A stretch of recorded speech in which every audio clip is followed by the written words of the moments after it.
আজ আমার ছেলের বার্থডে, তাই আমি গোপালকে একটু পরমান্ন আর লুচি করে দিচ্ছি।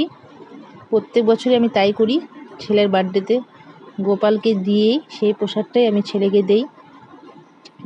এই যে আমি দেখো আমার এটা ঠাকুর ঘর, সুন্দর করে আমি সাজিয়েছি। এই দেখো ভোগগুলো কেমনভাবে সাজিয়েছি, সবাই দেখতে পাচ্ছ। এই যে আমার গোপাল সোনা, ছোট্ট একটু গোপাল আমার। এটা হচ্ছে রাধা গোবিন্দ।